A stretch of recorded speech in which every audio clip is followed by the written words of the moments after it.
acting and performing would be your life's passion? I like to tell the story about when the moment was that I thought that acting and performing would be my life's passion, because I never did have that moment. I wasn't like, my dear friend Tommy Sexton at 3 knew he wanted to be a dancer and a singer and a performer, but I always wanted to be a novelist and a journalist. That's what I wanted. So that's why This Hour is 22 Minutes was so perfect for me, because I got to play a journalist on TV, pretend I was a journalist on TV. But no, until the age of 27, I continued to think I would go back to Ryerson and do the broadcast journalism thing, but I never felt, I don't know.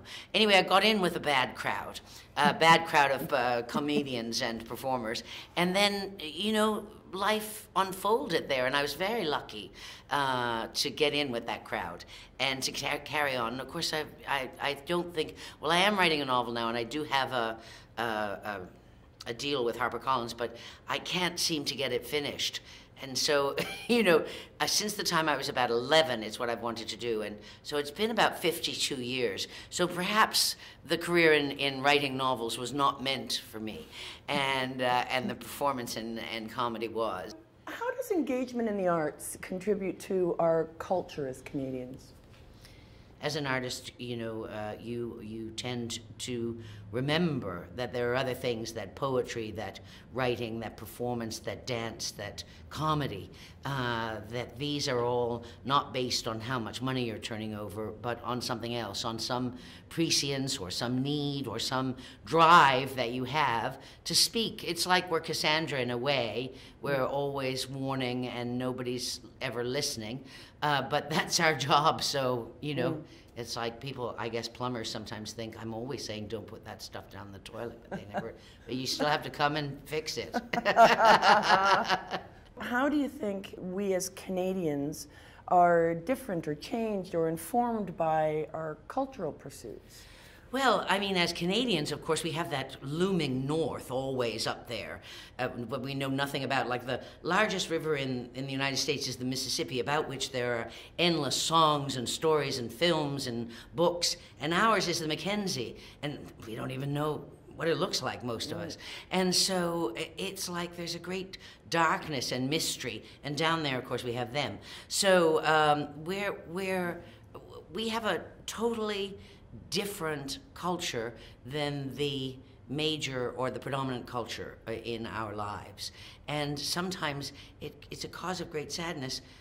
I know we're really moving ahead, but I don't know if we're going to make it in our lifetime, because people still write letters. The great Canadian public still feels that we don't have the right to be artists. You know what I mean? Like, people are always writing about who do they think they are on the CBC, the gall of them putting on stories about Canada. We have enough stories about, Law and Order. We could watch Law and Order. Why do we need to put 5 cents of our money into? So that seems, I think that's because it's like we're a young country, and when you're an adolescent, you think, oh, my whole life, I hate my parents, I hate everybody I'm related to, I hate the town I'm from. And so it's almost, and I think we're coming out of that, and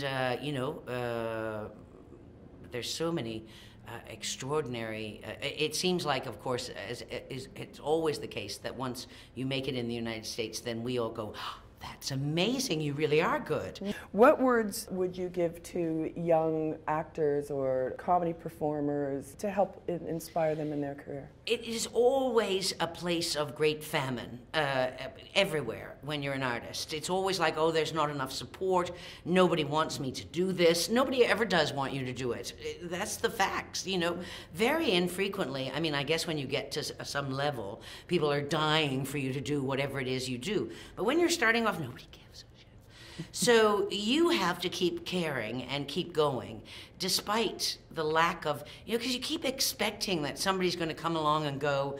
I mean, all those years in Codco, we thought somebody was going to, and finally somebody did, but it was 10 years after we'd stopped being a theater company that, somebody said, would you like to do a TV series, which was so long after the fact. We were expecting in 1973, 1974, 1975, 1976, somebody would say, would you like to?